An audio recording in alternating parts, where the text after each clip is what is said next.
Assalamualaikum warahmatullahi wabarakatuh. Bismillahirrahmanirrahim. Alhamdulillahirabbil alamin.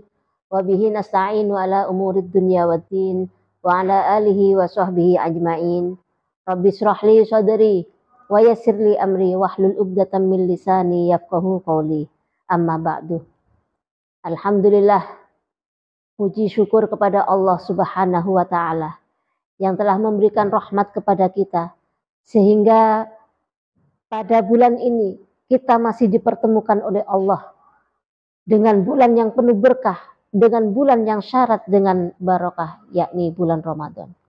Sholawat dan salam semoga tetap tercurahkan pada junjungan kita Nabi besar Muhammad Shallallahu Alaihi Wasallam yang telah menuntun semua manusia dari jalan kegelapan menuju jalan yang terang benderang, yakni adanya agama Islam dan iman. Mustami'in yang berbahagia, Allah telah mewajibkan puasa kepada umat-umat sebelumnya. Sebagaimana Allah mewajibkan kepada kita orang Islam untuk melaksanakan puasa pada bulan Ramadan penuh. Alhamdulillah, kita sebagai umat Islam, kita sebagai umat Nabi Muhammad harus melakukan kewajiban yang telah ditetapkan oleh Allah Subhanahu wa taala. Oleh karena itu, bila ada puasa yang tertinggal atau tidak dilaksanakan oleh umat Islam, maka di situ ada qadha atau ada fidyah. Mustami'in yang kami hormati, di sini kami akan menguraikan siapa saja yang wajib qadha dan siapa saja yang wajib membayar fidyah. Yang wajib qadha itu adalah mengganti puasa dilaksanakan pada selain bulan Ramadan, yaitu setelah 1 Syawal sampai akhir bulan Sya'ban. Sahabat-sahabat sekalian yang saya hormati, yang wajib qadha adalah orang-orang yang tidak bisa melakukan puasa atau tidak melaksanakan puasa karena ada udzur. Seperti satu orang haid atau orang yang datang bulan, ataupun orang nifas. Keduanya ini wajib mengqadha. Tidak wajib untuk melaksanakan puasa, bahkan batal puasanya ketika tengah-tengah Ramadan dia mengalami datang bulan ataupun nifas.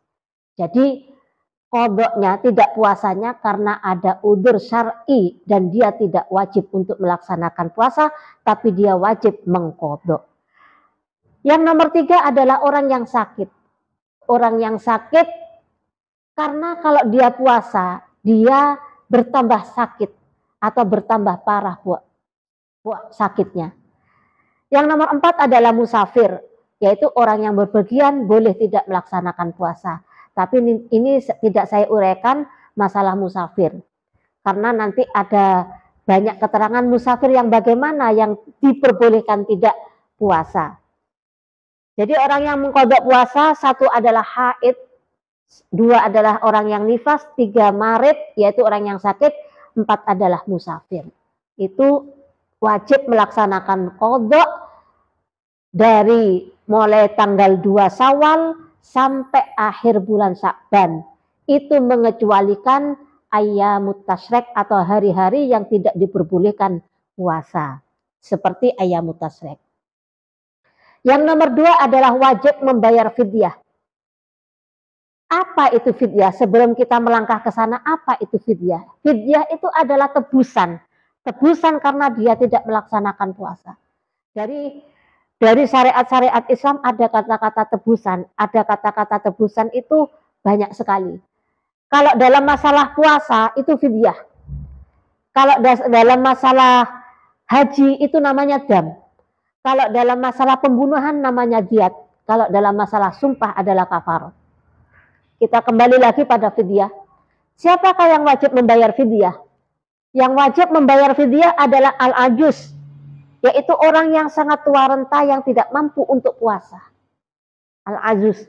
Yang nomor 2 adalah al-maridul mudmin, yaitu orang sakit yang tidak bisa diharapkan kesembuhannya menurut medis. Maka orang 2 ini wajib membayar fidyah. Keterangan fidyah nanti saya uraikan. Yang nomor 3 wajib mengqadha dan wajib membayar fidyah. Siapa ini? Orang yang wajib mengqadha dan wajib membayar fidyah apabila orang tersebut tidak puasa karena orang lain. Seperti orang hamil. Orang hamil dia tidak puasa mengkhawatirkan janinnya tidak sehat. Nomor 2, ibu yang menyusui. Dia tidak puasa khawatir anaknya sakit. Atau seperti diare. Gara-gara ibunya puasa, air susunya menjadi panas. Nah, maka keduanya ini tidak puasa. Wajib mengqadha dan wajib membayar fidyah karena disebabkan orang lain. Tapi, kalau si ibu hamil ataupun si ibu murdi itu tidak puasa, hanya mengkhawatirkan dirinya, seperti saya kalau puasa Ramadan awakku lemes, maka di situ tidak wajib membayar fidyah, tapi hanya mengqadha saja. Sahabat-sahabat sekalian, di sini kami akan menguraikan bagaimana ukuran fidyah dan fidyah itu dari apa. Sahabat-sahabat, fidyah itu menurut jumhurul ulama itu harus terdiri dari makanan pokok negara tersebut menurut negaranya masing-masing. Kebetulan di Indonesia itu adalah beras. Menurut jumhurul ulama, makanan pokok di situ boleh mentah, boleh matang. Nanti imam siapa yang memperbolehkan. Dan juga boleh dinominalkan dengan uang. Perinciannya, kalau mentah, nah ini, kalau mentah, kalau menurut golongan Hanafiyah, fidyah itu sama dengan 1 sok. 1 sok itu berapa? 1 sok itu sama dengan ukuran orang membayar zakat fitrah.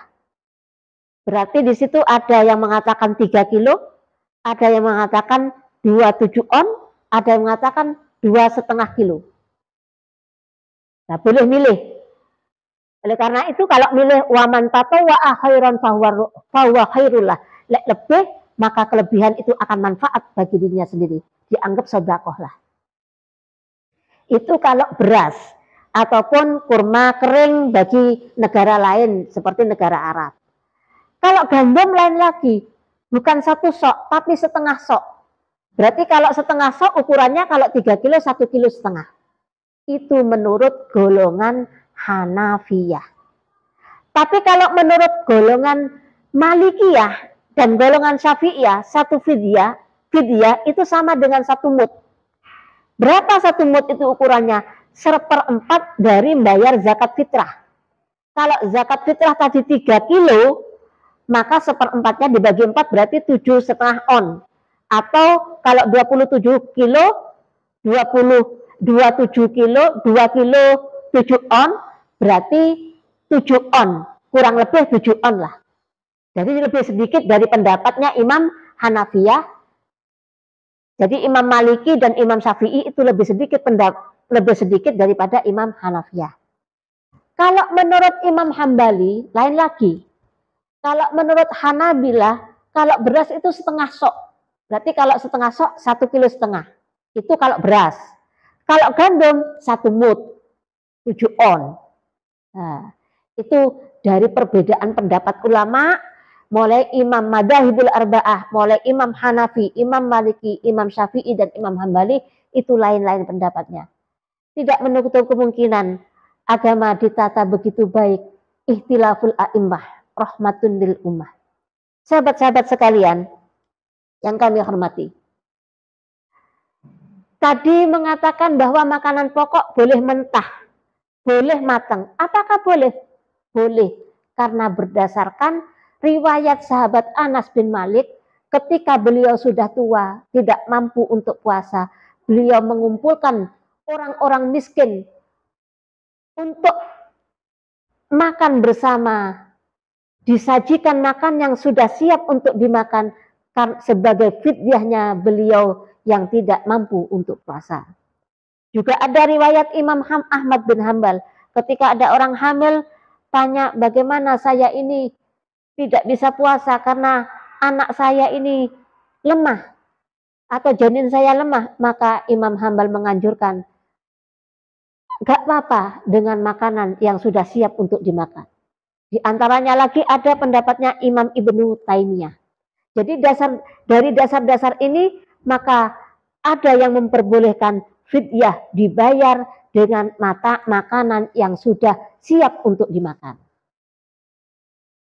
Yang nomor 3, tadi ada pendapat bahwa fidyah boleh dinominalkan dengan uang. Tapi yang berpendapat ini hanya golongan Hanafiyah. Karena yang mengatakan ini adalah golongan Hanafiyah, maka dikembalikan pendapatnya Imam Hanafiyah ketika barang makanan pokok yang mentah. Seumpamanya beras 1 sok sama dengan 3 kilo, berarti dinominalkan dengan beras 3 kilo tadi. Seumpama sekarang beras harganya 1 kilo 17.000, berarti satu fidyahnya 17.000 dikali 3 sama dengan 51.000, berarti satu fidyahnya atau satu tidak puasa sama dengan 51.000. Nah, sahabat-sahabat sekalian, itulah perbedaan. Jadi di sini kesimpulannya boleh barang mentah, makan pokok barang mentah, barang matang, atau dinominalkan dengan uang. Menurut pendapatnya imam masing-masing. Saya ulangi lagi, ikhtilaful a'immah rahmatun lil ummah. Agama niku nata saene kaya napa. Sahabat-sahabat sekalian yang kami hormati, kapan fidyah dilaksanakan? Fidyah dilaksanakan menurut fatwa Imam Romli itu pada waktu waktal wujub. Jadi seumpamanya Selasa dia tidak puasa, ya Selasa itu dikeluarkan. 1. Ada yang mengatakan setelah berbuka, berarti ba'dal maghrib, dikeluarkan ba'dal maghrib. Ada yang mengatakan boleh dikumpulkan jadi 1, nanti dikeluarkan akhir Ramadan. Itu juga boleh. Jadi pendapat mana yang menggampangkan, mana yang memudahkan untuk kalian membayar, maka di situ ada beberapa pendapat. Sahabat-sahabat sekalian, itulah uraian kami, semoga manfaat. Wa ma taufiqi illa billah, alaihi tawakkaltu wa ilaihi munib. Wallahul muwaffiq ila aqwamit thoriq. Wassalamualaikum warahmatullahi wabarakatuh.